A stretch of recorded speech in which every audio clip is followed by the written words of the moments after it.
Chapter 20. Butcher. She has a cold but she's fine. Not that you asked because of course you don't care about your cream puff. I was lying on the couch staring at the ceiling and no I hadn't asked. Armand, who had no business being in the black box which was filled with papers, that kept piling higher and higher and higher. I couldn't seem to focus on them. I kept thinking of that last cream puff, the one that had saved Anthony, brought him back to himself when nothing else could have cured him. Now he was in the deep dungeon of Candlestick, so no one knew that he wasn't dead. 1. More proof that Violetta was the most brilliant baker the world had ever seen. One more reason for the monster in the darkness to destroy her. I sighed. If you're going to be here, then play for me. That should send him running. I was surprised to hear the sounds of his violin a few moments later. I closed my eyes and pretended that Violetta was the one testing the strings, tuning them, her hand drawing the bow across the strings, but Armand hadn't played for years and he was terrible. Not only was he terrible, he played some horrible rendition of a pop love song I'd heard on the radio. I didn't complain. For some reason listening to Armand play soothed some part of me that had been screaming ever since the night I'd found the dead baker. I closed my eyes and dreamed of Violetta, looking up at me beneath her dark lashes, soft lips parted, waiting for me, her smile and the last look on her face, shock and pain, but so much less than she'd feel later. I sighed heavily when Armand stopped and my own agony renewed in earnest. Play on. He ignored me, sitting next to me and taking a paper, glanced at it then tossed it back down. Violetta is staying at her uncle's house. She's realized that Landry is her father. That wasn't the best day for you to announce that you didn't love her anymore. I frowned at him. I never said that I didn't love her. She said that you didn't want her. I didn't say that. I said that I'd realized it wasn't going to work. He laughed. You think that you said that? What you actually said was that you don't really love her because her lines aren't good enough for you, and that if she really was as amazing as everyone said she was, you'd at least want her to be your baker. You also told her that she's not as pretty as Olivia, and not as interesting as all the other bakers. I made a dismissive sound. That's ridiculous. Oh sure, but she had no perspective on any of this. She doesn't know how rare it is for a butcher to feel desire, to feel weakness and fear, and what does to a man. She doesn't know how truly adorable she is.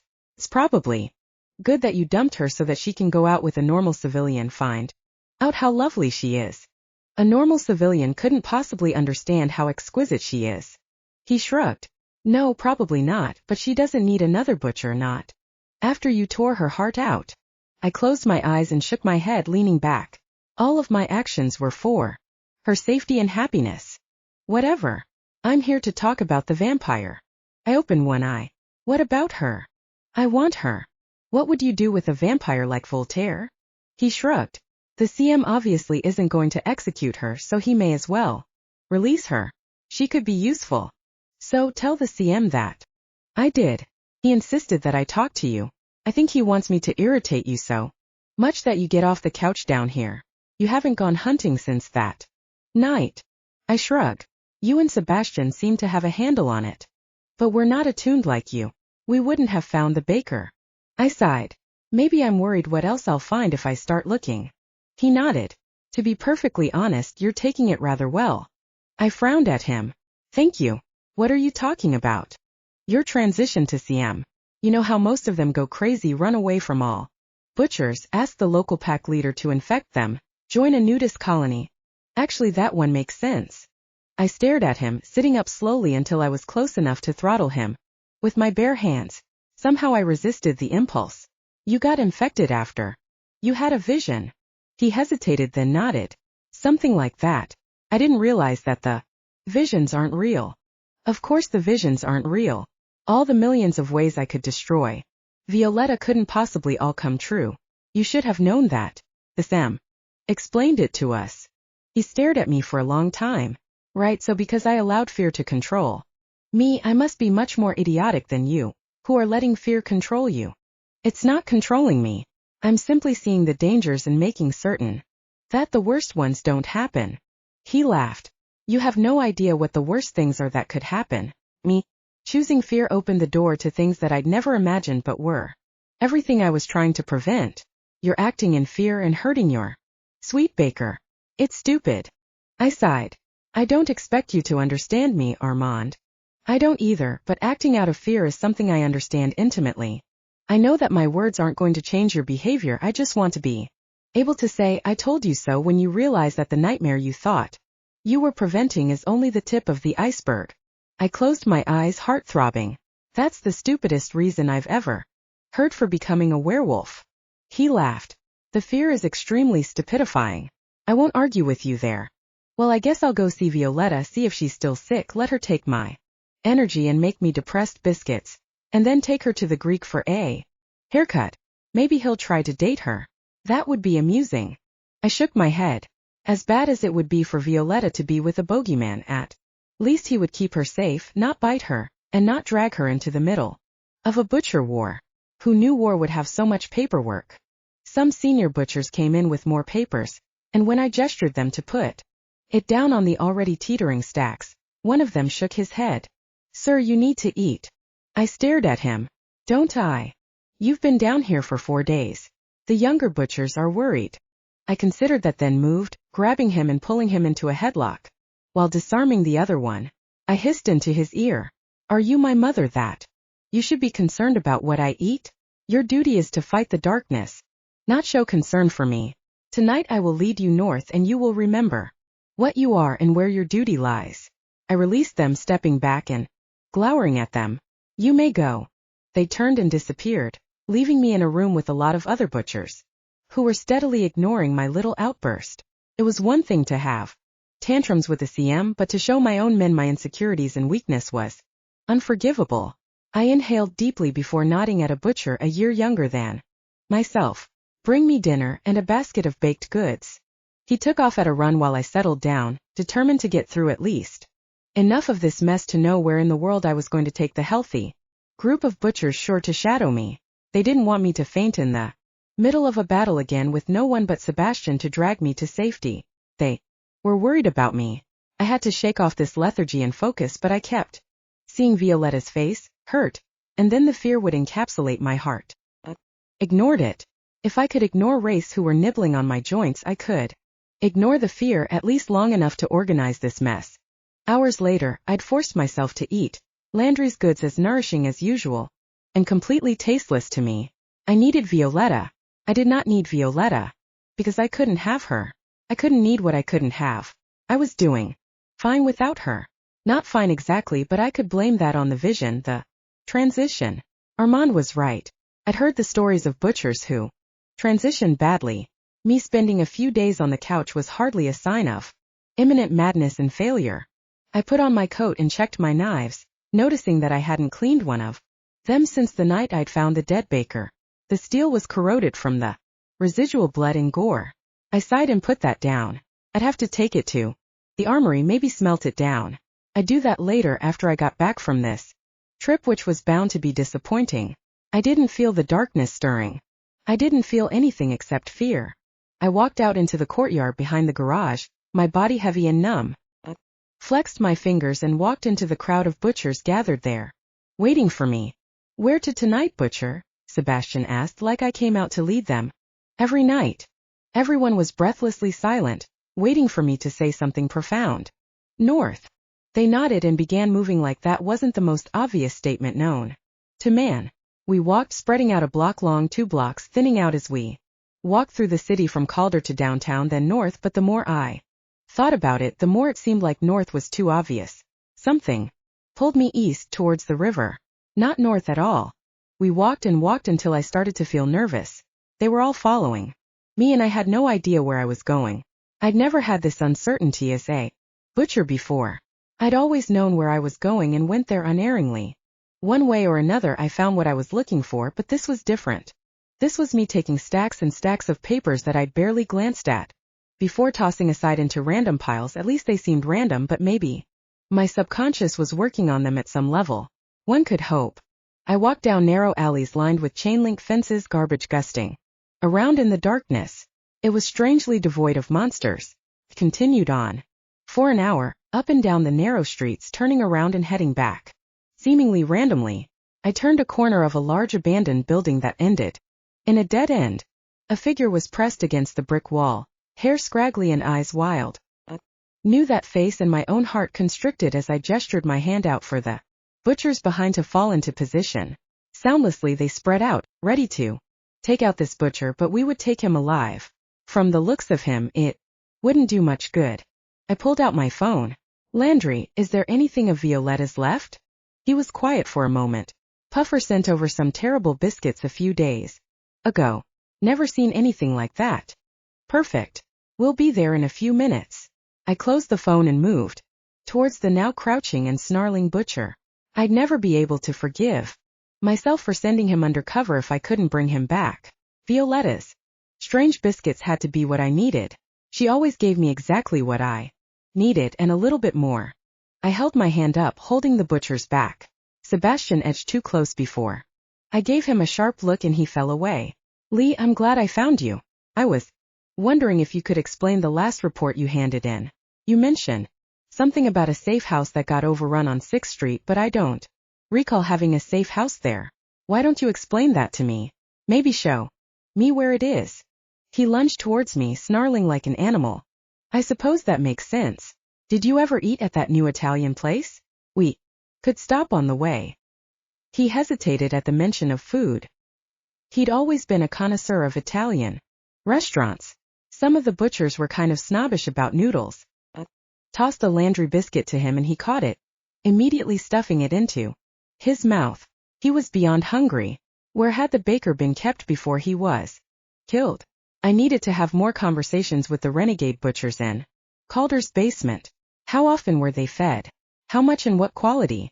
So many questions I should have had before this moment. It's not as good as Riva's on the hill, but I've heard good things about their sandwiches. I threw him another roll and he caught it and ate it, tiny bit slower than before. How did you find me? He growled. Words. This was progress. I threw him another roll and he ate still. Suspicious and paranoid, but not completely out of his mind. I didn't. We're just out enjoying an evening stroll by the river. It's so quiet down here. Relaxing. I can see why you like it. He laughed, harsh and horrible. I like it? I'm trapped here. I've been trapped here for years. So the vampire was in his head, but in a new and special way. I'd have to bring the biscuits here. I held up my hand. 1 minute, Lee, I have to talk to Sebastian about his girlfriend. He's dating Olivia. Can you imagine the stress he's under? I walked over to Sebastian, gesturing him close. Orion, what about Olivia? You need to sweet talk her. Also, can you run down to Candlestick and bring back Violetta's biscuits? Be very fast. Good boy. I patted his shoulder and sent him running while I watched him for a long moment before turning back to Lee. I walked close, not too close, and threw him more bread. Have you tried fishing in the river? I asked companionably. The Sim wants to take me fishing next summer. I can't even imagine what that would be like. Butcher, you need to get out of here. His voice was low, urgent, and completely terrified. I waved his concern away. I haven't left Calder for days. It's good for me to get out and stretch my legs. Don't worry about it. I'm fine. He shook his head, eyes going wild again. You have to leave before he finds you. Don't worry about it, I said, steel in my voice that made him flinch. Relaxed and smiled at him before I continued persuasively. We'll talk about that later. Right now let's talk about fishing. Have you ever fished before? He shook his head, concern warring with frustration. Butcher, fishing doesn't matter.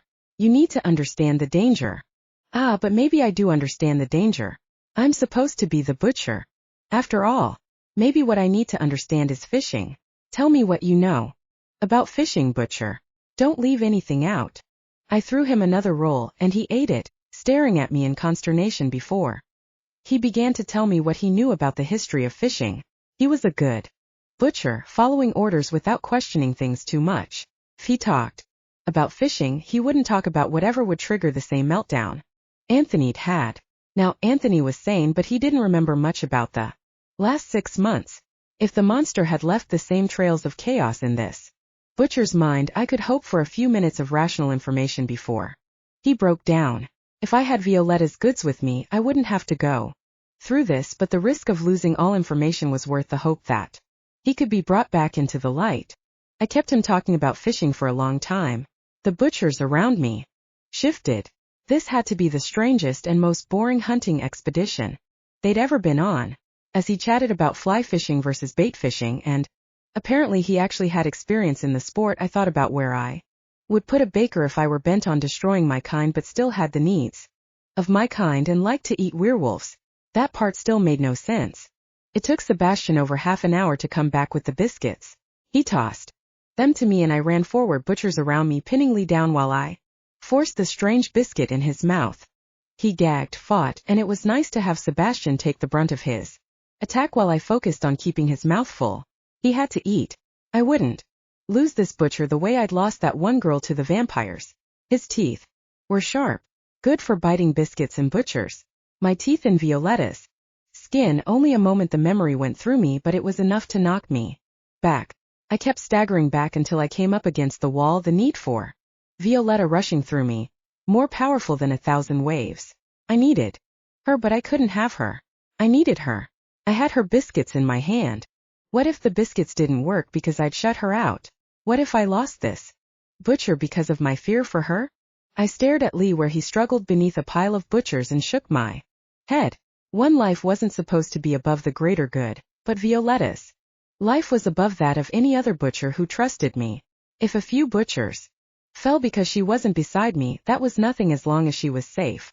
That wasn't a healthy attitude for a butcher to have. I tucked the biscuits away without eating one. I went over to Lee and took his face in my hand, staring into his eyes. Lee, report your findings on your mission to infiltrate the renegades, discover the leader and spy out their position and intent. He blinked a few times, trying to focus, spitting out some crumbs, but hopefully there was enough biscuit in there to do the job, that of keeping him alive no matter what he said. Orion, you're in danger. Be specific. He's coming for you. He wants to rip out your heart. He hates you. I smiled. The feeling is mutual. What will he do? He frowned and shook his head. I don't know. He needs a baker. He wants the one who saved the werewolves. I knew Bubber the baker. I had to dump his body where he wouldn't be found. You weren't supposed to find it. He's angry. I nodded. I'm sure he is. How many bakers does he have? He shook his head. I don't know. 3 of them use me for energy. I don't know where he keeps them. They move around all the time, guarded by the ones who feed them, but the bakers, most of them think they're working for the right side. He gets in your head until you forget who you are and what your purpose is. I nodded and started to get nervous. He should be convulsing by now unless this was something different. I didn't want something different. I handed him another one of Violetta's biscuits. Eat this. You probably won't want to. He ate it, holding his eyes tightly closed while he forced it down. No, he didn't like it. That was probably a good sign. Unless it wasn't. I wanted to eat those biscuits, take the crumbs off his lips and devour them. Orion, you need to take the butchers away before he comes. He'll destroy all of you. Here. I glanced around at my butchers, at 23 of them, a very good number. If you counted me and brought it up to 24. Well, I can't say that. I dislike that. I've been having a lot of self-doubts recently. All of this standing around is really dull. That's when I heard it, felt it, the shift as darkness grew around us and then fell from the sky. Zombies, vampires and werewolves crashed through the windows of the building, rising around us, falling down like ripe rain. I cut my way to the exit with Lee, holding him under my arm to shield him from the once human debris. The butchers roared as they cleaved rotted flesh from desiccated limb. I cut through monsters as they fell, filling the narrow space. Impressively, whoever this monster was, he knew how to get the darkness to join their forces. It was ridiculous. I could barely move and more kept falling on top of us until we were literally swimming through bodies. It seemed likely that this butcher was a trap, but who laid a trap that they didn't spring for 45 minutes? Had the monster taken the time to gather up this army of undead and decomposing in the hope that we'd still be around by the time they were lined up and ready to crash through the windows? Interesting. It showed a love of the dramatic, the impression that this beautiful mess couldn't help but inspire. I should have been terrified, but apparently the fear didn't apply to me personally, but to Violetta. The monster was here. He wouldn't be hurting her. I handed Lee another biscuit and continued through the horde, determined to make it to the alley exit with him before he went under. He had been under a great deal of strain. A few biscuits might keep him alive and even bring back his sanity, but they wouldn't give him the real rest he needed.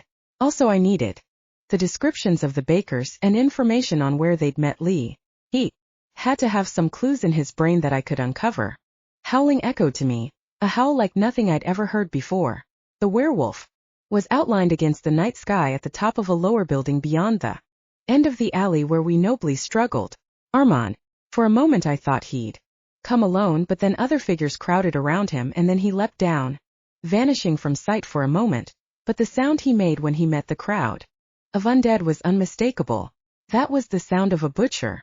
He'd been wearing the coat, the one from Odin. Maybe that's what inspired Armand's fighting style, but I couldn't help but think it was more likely Violetta's baking. A good coat could only do so much. Violetta. I needed her.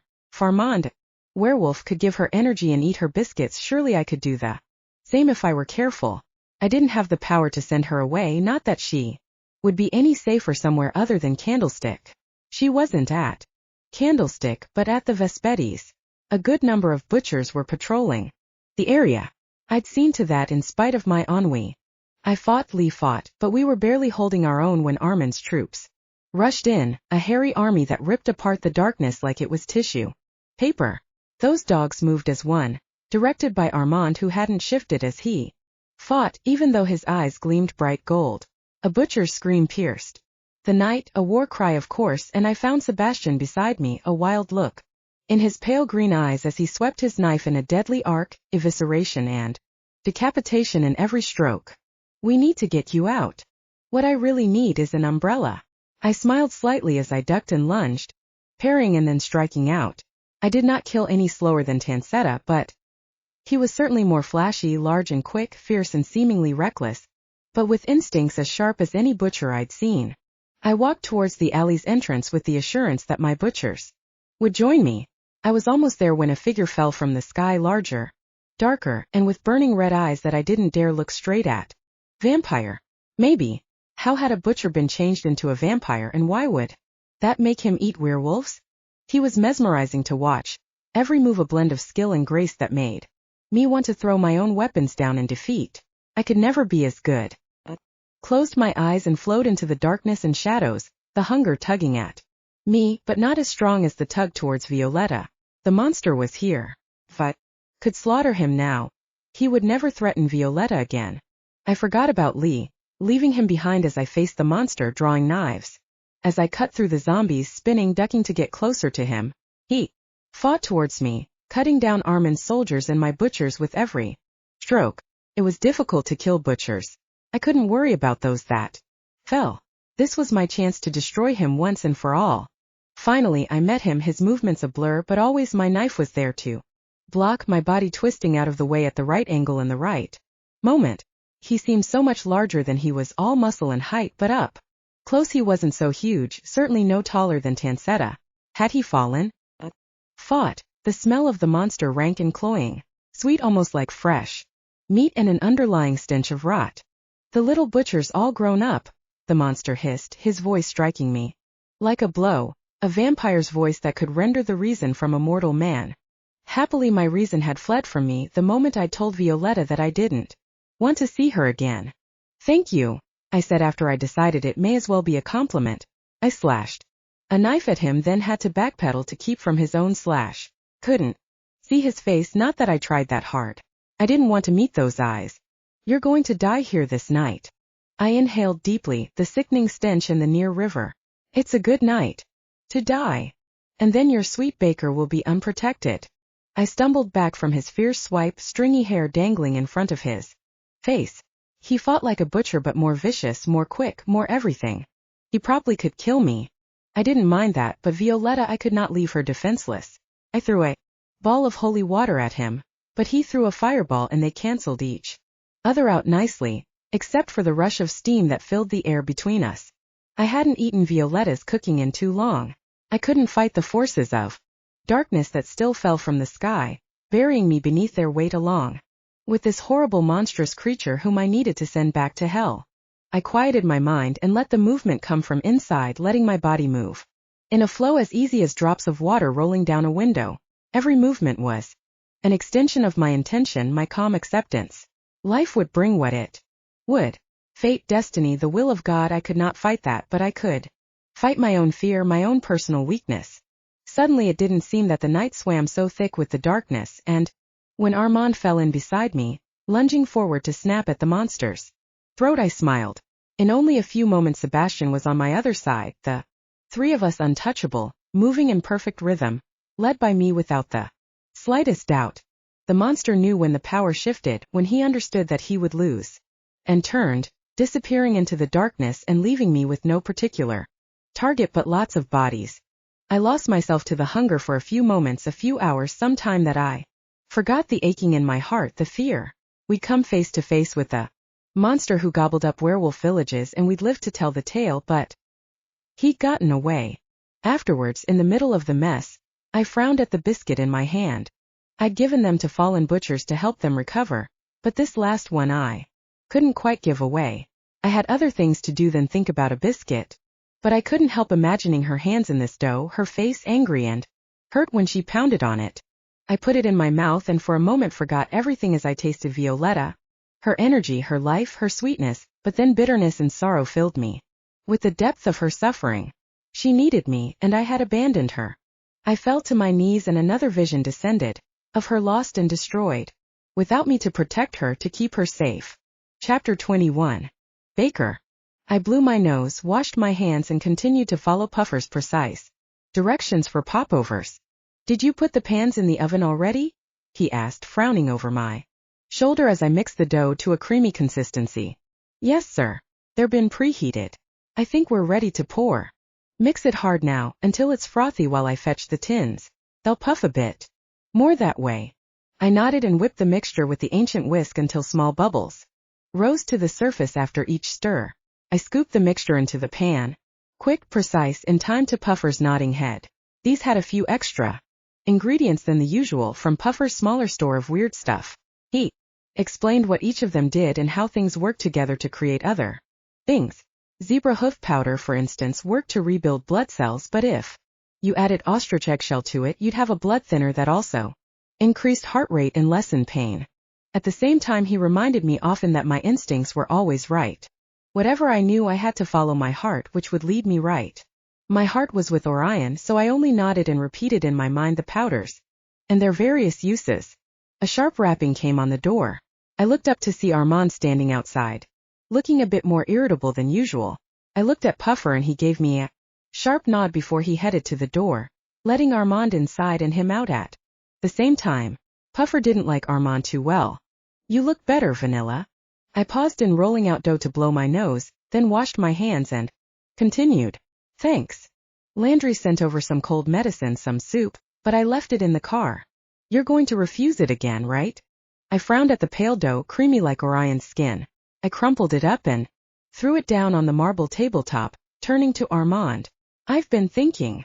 He cocked his head. Is that strange for you? Orion asked me to be his baker, and I agreed, but now he doesn't want to kiss me or see me at all. I understand that he had some kind of vision or whatever, but wouldn't he still want me to be his baker? If he's going to be rational, he should be rational and insist that while there can be no affection shared, he needs me as his baker if he's going to be as strong as he needs to be to find and destroy my parents' killer. He went to the oven, peering through the glass door and sniffing. He's transitioning. He's not going to be rational. But that's what he used as an excuse to break up with me, rational logic. Can't argue against that because I'm not completely insane yet, but seriously, there's no reason for me not to be Orion's baker. Not unless I'm running away from him and this world, which I'm not. I gave him a pointed look. If you open up that door before they're ready, I will scalp you. So there's no reason for him not to be my butcher, other than that he's worried I'll kiss him and put him in another coma. He's not worried about that, he said, sniffing along the counter. Why not? That's rational. I told you he's not rational. He's afraid that he's going to hurt you, not the other way around. Also, he's thinking about the future, long-range outcomes, and he sees the two of you having children like your idiot brother, who almost died, watching them suffer, watching you suffer for them, that kind of thing. Don't you have anything that I can eat? I went to the fridge and slid a meat pie I probably dripped snot into the night before across the counter to him. I wouldn't tell Armand. Actually, maybe I would. You can have this, but I think I sneezed on it a few times. Also, maybe my runny nose got into the sauce. He took the meat pie and sat down, cutting it with one of his big knives and eating a big slice with his hands. Armand, you need to wash your hands first. He nodded and got up, washing his hands for a long time very thoroughly, before he came back to the table. Thank you. I gasped. You said thank you. I'm going to have to tell you to wash your hands more often. He ignored me, gobbling up the meat pie instead. After he'd eaten the entire thing, he leaned his elbows on the counter and blinked sleepily at me. So how are you going to get Orion to let you suck the life out of him again? Rationality isn't going to work. He's talked himself into thinking that you're happier without him. He cocked his head. He might be right. It's not easy to be with a butcher, particularly one that's transitioning. He's worse than a curmudgeon. He's a wan, pathetic, whiny, lazy weakling, laying around all the time, barely eating, barely sleeping, simply rolling around in his misery like he can't get enough of it. I sniffed and placed the dough in the pie pan. Armand, can you turn the oven down for me? 200 should do it. Don't open the door or I will chop off your fingers. If Orion was really that miserable, then I had to help him. He would hurt me. He wouldn't be nice to me anymore, so I couldn't go in with my heart on a platter for him to crush. I had to put Violetta away and go back to being my brother. If I were a boy, I could walk into Calder, go down to his man cave and grab him before he knew I was there. I could play the violin for him. I could listen to him talk about whatever bothered him, and I wouldn't be part of his problem, his worry. I inhaled deeply. Armand, what kind of clothing do male bakers wear? I mean, interns like me. He scratched his chin. He should probably shave at some point. He was so scruffy. White shirts, black pants, black suspenders, black shoes. What do you have in mind? I smiled at him and he smiled back. I could use a haircut. The Greek will have a lot of fun with this. I think he's missed you being in drag. And Casper might flirt with me a little bit less. He scowled. Casper? That's a butcher waiting for a girl to stab him through the heart. If you're going to play baker's boy, you should probably have some knife skills. I nodded and glanced at the timer. After this comes out, you can help me with that. I can. I shrugged. You did say that you're slightly responsible for me, didn't you? He grinned at me. To tell the truth, I'm slightly fond of your muffins. You have a new cut on your face. The other one on your cheek is healed, but that cut, I said, brushing my finger across his forehead, looks new and like it might get infected. I'm going to put some stuff on it. We'll see if I can. Remember Puffer's instructions. I made a paste, put it on his head while he stared at me, still seeming sleepy. If you're too tired to teach me how to knife someone, you can come back later. The alarm went off and I went to take the popovers out of the oven, taking them out carefully and putting a slit into the bottom for the steam to escape, as Puffer had instructed. Give me one of those and I'll teach you and let you suck the life out of me. Ooh, you know how to really make a bargain. All right. I tossed him a hot one and he caught it in his mouth, snapping it out of the air. Impressive. Come on. We'll spar in the garage. It's mostly empty. Armand got up close and personal, knocking me back until I stood my ground and twisted around him, pulling my knife. He sighed and fixed my hand, not talking a lot, just moving me in the right place. He didn't usually touch me, so it was a little bit weird, but if I were going to transform into Cesario, my male persona, weird was only the beginning. The Greek was delighted to help turn me back into a boy. Armand left me at his haircutting salon. Your hair was really getting some length, but this cut will be easier to wash. And where? Are you going to be a woman every once in a while or stay this Cesario from now on? I shook my head. From now on, at least around butchers. He beamed at me, his eyes bright with tears. That's so romantic, being with him as a man if he can't have you as a woman. I stared at him. It's not supposed to be romantic. Supposed to be practical. But what if he tries to kiss you? I shook my head firmly. We're not going there again, at least not until after this whole transition thing and he chooses to be with me. What I need to be is a baker to help him get through this whole thing. That's what he needs, not more complications. He sighed but nodded. By the time he finished with me, my hair was kind of cool and not pretty. When Armand came in with the shopping bags, he grunted. And didn't even complain about having to shop. Why would he? It wasn't girls' clothes. I went into the cramped bathroom and back, ignoring the werewolves in the cage, the girl the same but the guy younger this time and kind of attractive if you like scruffy and toothy. I went in a girl with an edgy hairstyle and came out, bust-bound, clad in menswear. Armand had included a black baseball cap, so that went on top, and I looked like I was seriously ready to park cars. Yeah, I looked kind of like a valet in the white button-down and black pants. There were worse things to look like. He'd also gotten me a black backpack and a black coat. He'd really gone to town. The shoes were smaller than I was used to, since I'd stuffed Boss's old shoes with socks, but it was nice not to trip, and it was great to have full-size pockets and everything. I walked out as a boy, and the two werewolves stared at me like I was an alien. Okay, Baker, now you look natural, Armand said with a grin. Are you going to take my energy before you go back to Candlestick? I was a little bit nervous about seeing Landry again, but whatever. I grabbed the back of his neck and pulled his energy out of him. It would be faster with more contact. I reversed the cap and leaned my forehead against his neck, feeling his pulse race beneath the skin, smelling the wildness and warmth that was Armand, at least between the bursts of noxious energy that I dodged, at least metaphorically, psychically, something. I pulled away and nodded at him. Eat the popovers, I'm taking this with me to Candlestick. I'm going to need it. I headed out the back door, ignoring the shadows that moved around the edges of the yard. You think Landry's going to yell at you? I shrugged. I think that I'm going to yell at him. He chuckled. Really? That should be interesting. I didn't answer him as I walked towards the small hatchback. Vanilla, why don't we take the bike? I turned to Armand and saw him with a motorcycle, an enormous machine that was sleek metal and distressed leather. I walked around it, half impressed, half terrified. It wasn't safe. But I wasn't scared. Fluffy, delicate Violetta who Orion needed to protect. I was Cesario, tough Baker who could hold his own, or at least who would eventually.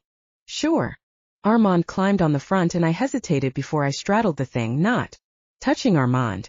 How did guys ride on motorbikes together? When he took off, I grabbed him around the waist and held tight while he bumped over the yard, down the curb to the street. It was a little less wild on the pavement, but I still grabbed him a couple of times. It was freezing, but the coat was warm, and my old clothes in my backpack would pad me slightly if I fell off the back. At the same time, where were the helmets? If I fell, my head would crack like an egg. I grabbed onto Armand's waist and pressed my cheek to the back of his brown coat. He laughed and went faster, like I was encouraging him. I closed my eyes and clung to him until we got off the highway and Armand finally slowed down. I sat up and gripped the seat behind me, determined not to act like a silly little girl. I was tough. So tough. I grabbed Armand around the throat and pulled the energy out of him.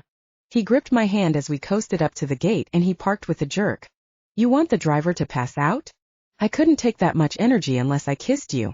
You shouldn't have gone so fast, and you shouldn't drive without a helmet, and you should never let me go without a helmet.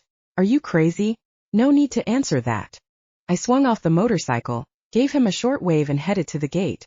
The guy in the gatehouse opened it for me, apparently a lone person on foot. Dressed like a baker wasn't all that threatening. I headed up the long winding drive wondering why Armand had taken me this way, instead of through the back, past the pond of purity.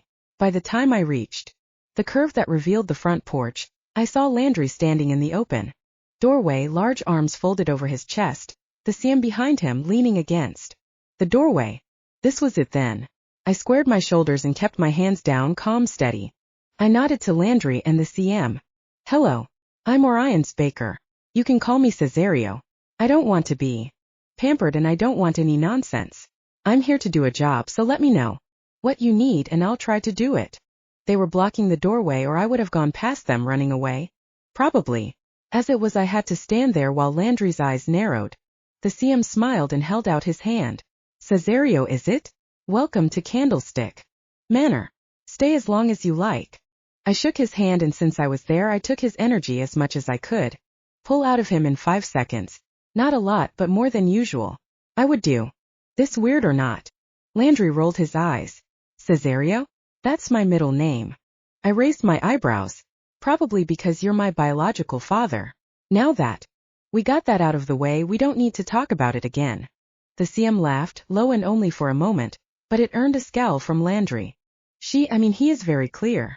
He doesn't want any fuss, doesn't want any nonsense, only here to do a job. That's very commendable, Cesario. Please, come in. He stepped back, allowing me room to get around Landry. I walked directly to the kitchen, needing nothing from the CM and nothing from Landry unless he felt like teaching me something useful. I went to the flour bin, almost filled a bowl, then made a well and cracked 3 eggs into it. What was I making? No idea, but I had to make something, so I didn't freak out about Landry staring at me. I worked kneading dough and slicing meat off a goat, making a mess of it until Landry came over and told me what to do, not touching me and not talking about anything else. Focused. Until it was dinner and butcher's boys came in to take trays up to the butcher's above. They were having a dinner apparently. I took a plate outside, wearing my new coat and sitting in the apple tree. While I ate, I saw Sebastian come out, heard him call me, but I waited until he was under me to call him. Look up, Ba. He looked up, grinning. You're back at Candlestick. That will take some pressure off the butchers, not have half of them patrolling the Vespetti's neighborhood. Why are you up in a tree? I climbed down, scrambling quickly, hesitating on a branch 8 feet off the ground before I did a double backflip dismount, landing perfectly. Show off. Fish face. Show me how to stab a butcher. I pulled out a knife I kept in my coat pocket and lunged at him. He had me disarmed in a matter of seconds, but he was laughing. I stomped his instep and brought my elbow back into his solar plexus, which made him laugh a little bit wheezier, but he was still laughing. Nice Vi. Calme, Cesario. He raised his eyebrows and then noticed what I had on, including my hat. Wait, you're dressing as a boy again? Hate to say it, Cesario. But everyone knows you're a girl. He handed me the knife and pulled out one of his own. I lunged at him, but he grabbed my wrist, twisting my knife back at me while his own knife came into my stomach. He'd somehow reversed it so the handle hit me instead of the blade, which left me gasping and clutching my stomach. It's not about being a boy, it's about being a baker. How many girl bakers are there? Hardly any. So I'm going to be a baker, sex not included. He snickered. If you say so. I'm not sure that Orion's going to buy it, though. I slammed my head into his stomach, knocking him back, knives forgotten. He laughed and rolled on top of me. He was too heavy. Not fair. I grabbed his face and sucked the life out of him, not fast enough, but someday I would knock him out, and then I'd be stuck under him. HM. I should think this through. Get off me, B. You're so heavy. Are your bones made of lead or what? Ugh. You eat too many magic muffins. He sank onto me even heavier. I bit him. He yelped and backed off, checking his arm where I bit him. I sat up, breathing hard, and grinned at him. What? Can't take a baker bite. He frowned at me and rubbed his arm. Are you going through some kind of hormonal imbalance or something? This isn't you dressing up like a boy. Fighting, what's going on? I stood, brushing off my pants. They brushed off really well. Nice. Not me is the point. I want you to take me to Calder. I'm going to see Orion. I have some baked goods to bring him. He frowned at me, still clutching his arm. Man, Caesar, I'm not sure he'll like that. I rolled my eyes. You're such a baby. I'm his baker. If he doesn't like it, he can tell me. No one needs to know that you're the one who brought me to Calder. He thought about it for a minute before he nodded. Okay, I wouldn't normally do this, you know. I'm not betraying him. I patted his head, but I had to reach up high to do it. Yeah, I know. You're in love with him. Let's go. I've got to get back early so I can go running. He scowled. Running? Why? That's not safe. I laughed. Because I'm out of shape. I have to be able to beat you up, little brother. I'd been born 23 minutes before him. He snorted but went with me to the garage and the little black car he seemed to have as part of his butcher's boy position. Nice ride, I said, adjusting the seat so it was reclined, and I splayed my legs out. He shook his head, glancing at me. Yeah, you know, I always thought you were a little strange, but this really proves it. How's Olivia? He was quiet for a minute. She's great. Like Orion, only a woman. He snorted. She's gotten a little bit weird lately, like when we're together. She'll want to hold hands and stare at me. It's kind of creepy. I sighed. I thought you liked her. I do. I mean, she's amazing, but she's kind of a lot. And when she's staring at me like that, I remember that I have a lot of other things to do. I studied him. How does she look at you? He shifted uneasily. I mean, I guess sort of like she loves me, which is crazy, but it's how it feels, and I'm not sure what to do. I can kiss her, but I don't know about the staring thing. I snickered. The look of love. So terrifying. You really are gutless. He frowned at me. It's not easy. I have all these duties more since the butcher found the dead baker, and I don't have time to figure out how she feels and how I feel and what this all means in the greater scheme of my existence. I just want to be a butcher and kill stuff. I try to tell her that, so she knows that I like her, but I'm not ready for the staring thing. But she's just like, I can be patient. This has to be so hard for you. And, yeah, but I don't think we're talking about the same things, and I don't know why she's not mad at me for not texting her enough or calling her or thinking about her all the time. I don't know. She expects so much usually. But now she doesn't. I'm worried. I sighed. Are you worried she'll take it to the next level or that she'll dump you? My chest tightened at the reminder of being dumped, but I shook my head and focused on the now, on my brother. I didn't have a heart, I was Cesario genderless baker. Genderless, loveless, with single-minded determination to bake the crap out of the world. That was me, and I liked it. I kind of don't know why she hasn't already. She's not desperate. There isn't a butcher who wouldn't fall all over himself to be with her, except the butcher, of course. Of course, I said blandly. He kept quiet for the rest of the ride, which meant that he was having second thoughts about this. The thing was, he knew perfectly well that if he didn't take me, I'd take a cab or walk, leaving me unprotected, and that wouldn't go over well. Still, he didn't feel good about it. I almost felt bad for making him worry about his precious Orion, but I got over it. He was my brother. He should beat Orion up for dumping me. I glared at him. You know that Orion dumped me the same day he told me he loved me.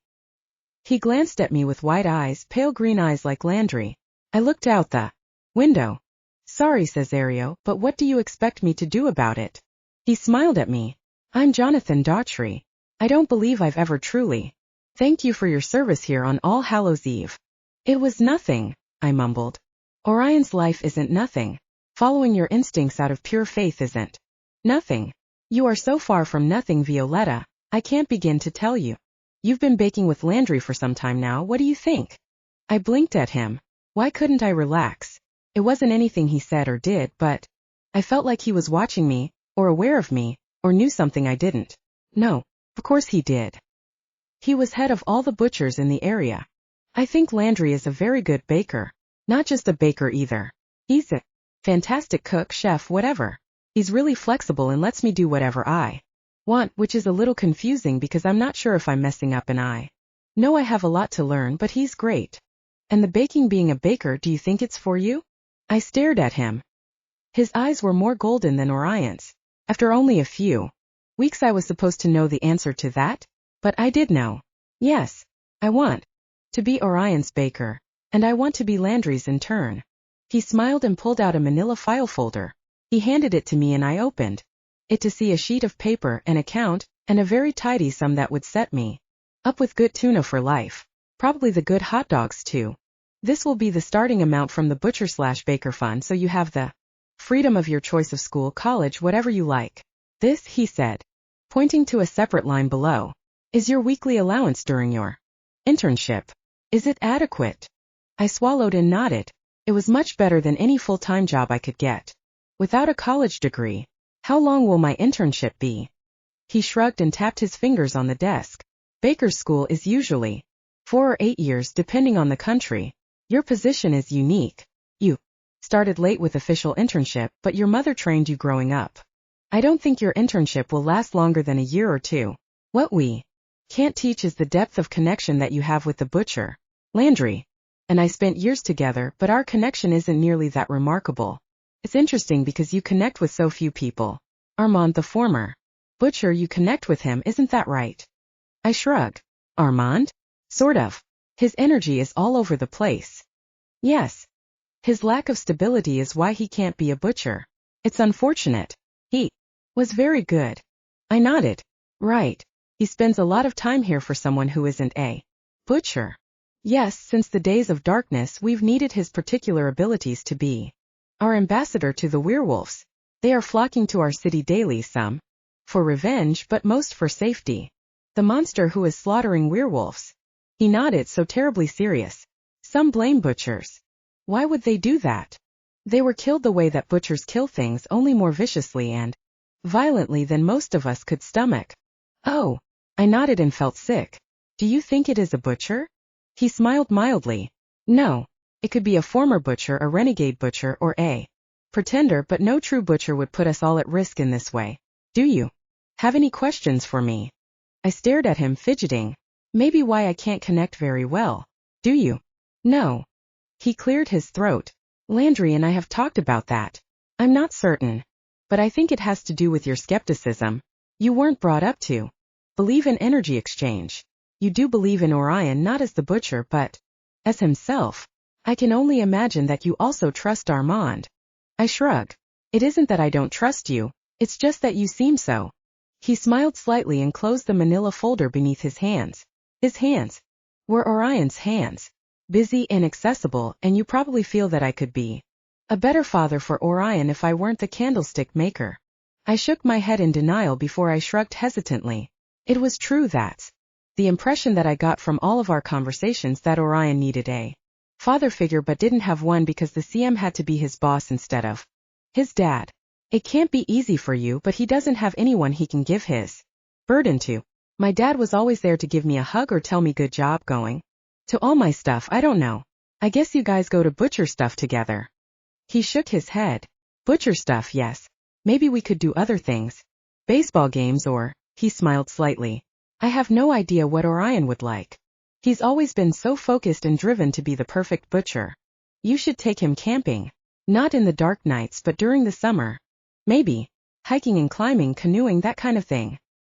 He studied me thoughtfully before he slowly nodded. Yes. I'll propose the idea to him. Perhaps you, your brother and Armand could come along. Armand. I stared at him. Oh, that sounds fun. Sure. He laughed, a wonderful warm sound that made me smile. Armand and Sebastian could watch each other suspiciously. Yes, I've never gone fishing before, but I've always wanted to. Landry is a good fisherman. He could come along with my wife. She's a remarkable woman. Landry's sister is her baker. They could both come. I stared at him while I tried to smile cheerfully. And my aunt and uncle. Vanetti. He nodded and started taking notes like this was seriously going to happen. Opened my mouth to suggest that he go camping with only Orion and not with dozens of other people, but he seemed so excited about it. Clearly the CM needed to go on vacation. Also, the CM had issues about being alone with his son. They needed to spend time alone together. I'd have to figure out something because the CM didn't know how to connect with him.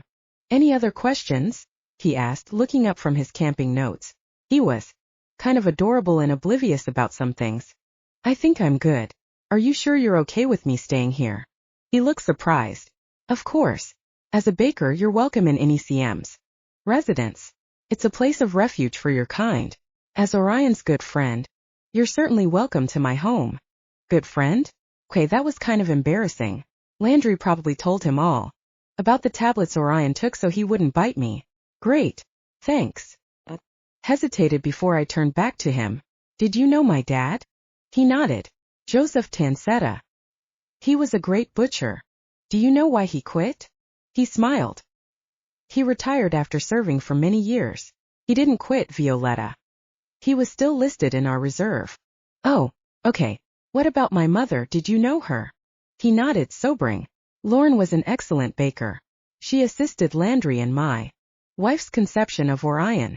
I blinked at him. Oh, that's cool. Do bakers usually do that kind of thing? Indeed. Landry will have to teach you the proper baking techniques. The stronger the butcher, the more difficult it is to conceive. That's why children are so precious. Why you're saving those boys is so significant. I wanted to edge towards the door, but this was stuff I should know. Apparently the CM was not self-conscious about that. Well, he couldn't be if he had the whole gang helping out. I blinked rapidly, trying to shut out the images that inevitably arose from such conjectures. I opened my mouth to ask, What part of conception was particularly difficult, then closed it again. Just couldn't. I smiled brightly, happy to help. So all my account information is in here. I'll just go now. Thanks. He smiled and walked me to the door, putting his hand on my shoulder for a moment, holding me back. If you ever need to talk, if you need to share your burden, I am always available. He frowned thoughtfully. I suppose I'm not always available, but I'll certainly do my best. I laughed a little bit and nodded, then headed down the hall away from that exciting conversation, only slightly less humiliating than it could have been. The next morning, I focused on taking Mal's energy while Olivia sat beside me, fiddling with her phone, frowning at it fiercely. Such a Valkyrie or Amazon. Whatever. Mal twitched under my hands. Just take it already. I swallowed and frowned at him. The CM thinks I can't connect because I don't believe in energy. It's real, Olivia said, looking up from her phone, then threw it down on the table where it slid across the wood to stop beside a pan. I don't disagree, I said slowly. I just don't accept it and really believe. You know, I think that might be an explanation for what's going on here. But it really doesn't make any sense. But you can connect with Orion. She gave me a pointed look that made me wonder what she'd heard about us. I trust him, not his energy. She took my hands and put them on her cheeks, gazing at me while she leaned close, her voice breathy and her cleavage extremely voluble. Orion agreed to do a double date with your brother. Don't you think that's funny? I nodded and closed my eyes, focusing on the thread between us, the warmth of her hands, the softness of her cheeks, the pulse pounding beneath her skin. Faster and faster until a thread of energy spooled out of her and into me. She gasped and jerked back like she always did once I got started. It was almost as if she were afraid I wouldn't stop. Mal's turn, she said, retrieving her phone. She got up and walked to the pantry, speaking into her phone low. I rolled my eyes and put my hands on Mal's thin cheeks. His skin was smooth, his eyes steady and his energy solid, the little I could draw out of him. Does it hurt? I asked for something to say. If I were supposed to like or trust Mal, I'd have to do more talking with him. Of course not. It's pleasant, like warming my hands in front of a fire. I smiled. That sounded not bad. More energy flowed into me bit by bit while he relaxed on the bench. Where did you grow up, Mal? He nodded towards Olivia, and the way his eyes lingered on her before he quickly glanced down made me kind of ache for him. I grew up in Olivia's house. After my dad died, my mom remarried, not a butcher, so I was lucky they took me in. Where does she live? Florida. Maybe they moved again. I don't know. She had a few more kids that keep her busy, and she works a lot, so she can't really worry about me. I nodded. Harsh. At least when my parents were alive they'd wanted to see me. He sniffed and lifted his nose, looking at me like I was something disgusting. He'd scraped off his shoe. It's very ordinary in butcher circles for children to grow up in different houses. That's cool. Francis, for instance, his dad is a butcher without a house, so he's always staying with someone or other. He has no real home. I nodded. That makes sense. He pulled away from me and stood. I'm staying at Calder from now on. You'll have to practice taking energy from other butchers. That's great news. So you're doing better. Orion will be glad to have you. I sort of wished I could go back to Calder. I nudged him with my elbow, which made him look shocked and offended. I can't believe you're leaving me at Olivia's mercy, not that she has any. You're too cruel, Mal. He looked at me disdainfully. If you can't appreciate Olivia, then it's you who lack, not her. If you like her so much, you should date her. He stiffened like I'd poked him with a pin. Nonsense. She's seeing your brother, and if she weren't, she certainly isn't interested in me. All the same, he cast a furtive glance in her direction. You should write her letters to tell her how you feel. She can't be interested if she doesn't know how you feel. He made a face like he'd bit into a sour lemon and took 2 steps away from me. Your opinion is of little use to me. I cocked my head while I stared at him. I don't know, she fell in love with me after all. He looked scandalized, which I enjoyed while I turned and rifled through the cabinet for some inspiration. Landry came in. We're going to the market today. That way you can get your own peaches instead of stealing mine. Oh, were you going to use them for something? He smiled at me beatifically. Of course I was. I wouldn't have them otherwise. Neither the CM nor Orion complained, however. Come on then. Chapter 14. Butcher. I was almost caught up on my reports when an older butcher dropped a stack of folders on the table in front of the couch. I exhaled slowly so I didn't stab him. What is this? CM sent it over. Stuff about the seals, he said. Thanks, Alfie. So helpful. I stood up and stretched before opening the first folder. Some of them were heavy, the kind of thing they kept old and delicate documents inside. I spent the night poring over those folders, only shutting my eyes for 2 hours and 15 minutes as Violetta had demanded so ruthlessly. Violetta shoved the folders aside and rushed out of the black box, upstairs and almost into malmorning. Everything going well? Good. We'll talk later. I broke into a run, throwing on my coat as I went. I desperately needed to see Violetta and taste her lips. She'd liked the cooking meat on sticks thing. So medieval. We were now officially together dating, and it felt like an enormous step in an impossible direction. I pulled up at Candlestick, but before I could go in the door, my father stepped out and put a hand on my chest, blocking my entrance. CM, what can I do for you?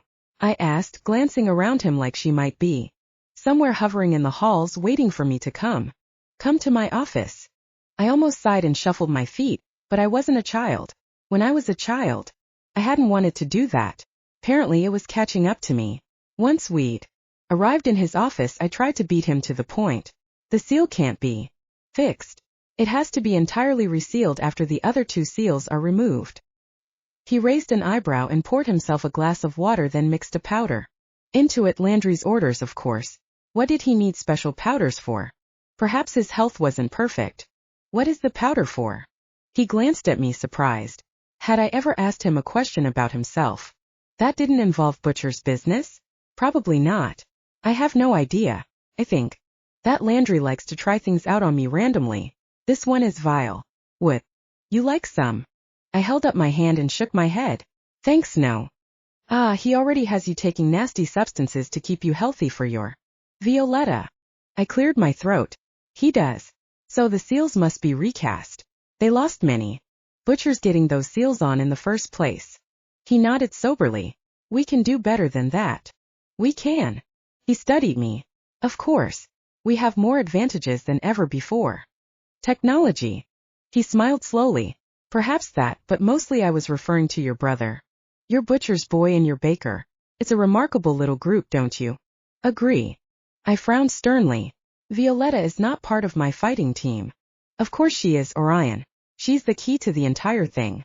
You must have noticed by now that she's attuned to you, Armand, and Sebastian, and none else. That allows strength of connection that cannot be achieved with further dilution. Perhaps she should stop trying to connect with others. I cleared my throat. What about her defense? He shrugged. I don't believe you'd allow her to practice on our guest. No, I wouldn't.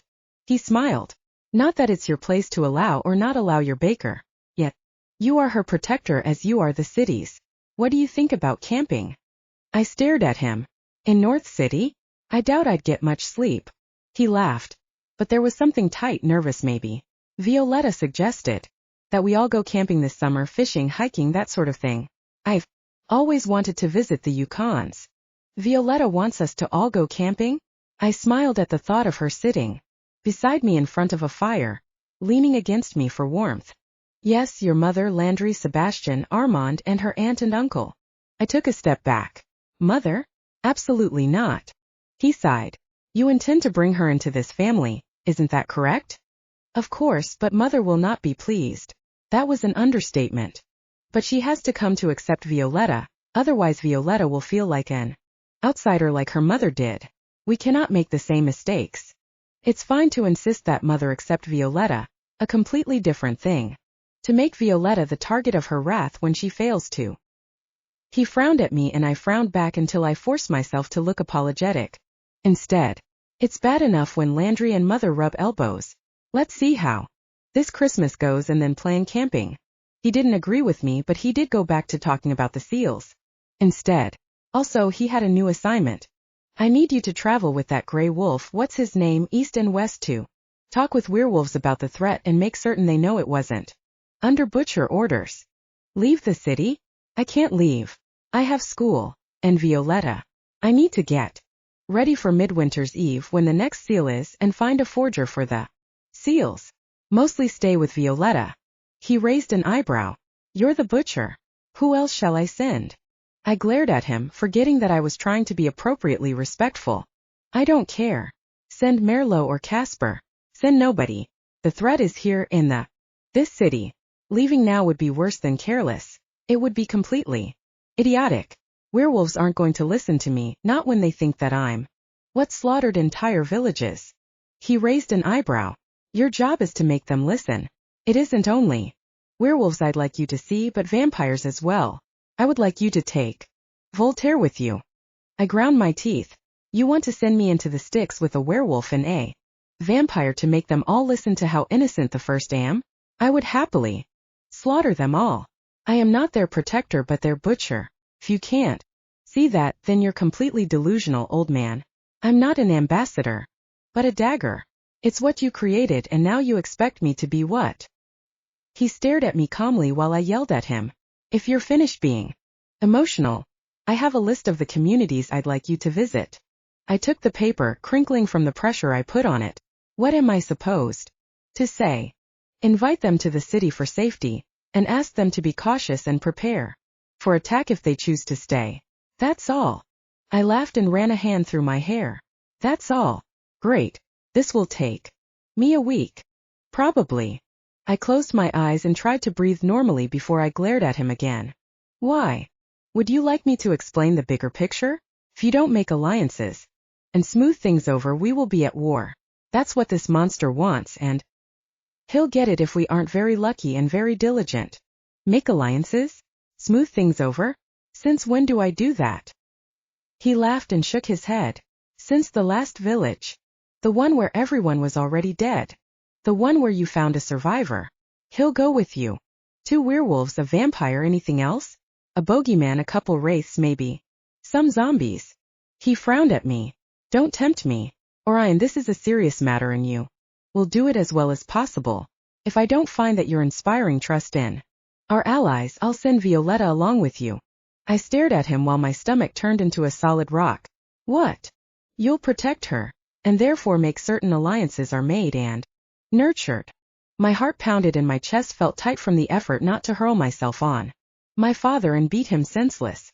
That won't be necessary. No? It might be good for her. She didn't like being left behind the last time you went. If I go anywhere with Violetta, I wouldn't ever come back. He raised his eyebrows and we stood there. A serious standoff before someone knocked on the door. Enter, my dad ordered, his voice hard and unyielding like it usually was. After talking to me, I half turned and studied the paper, trying to focus on those towns, organize them in my head so I could cover them in the least amount of time. It was one of my father's older butchers, murmuring about a vampire outbreak in a small city to the west. Exactly what we needed. Orion, the CM said once the older butcher had left. You'll need to take a butcher to stand guard while you're resting. Not Sebastian. I nodded impassively. Olivia. He raised an eyebrow. Really? I suppose that makes sense. Very well. I'll inform her. If you like. May I be excused to go see my baker? She might want to prepare something for my trip. He hesitated, mouth tight. Of course. I'll give you 6 hours to prepare. I will prepare my requirements while Violetta bakes. He raised his eyebrows. Requirements. Travel arrangements. I don't wish to waste time. He nodded. My resources are at your disposal. I smiled. Perhaps I should know what your resources are.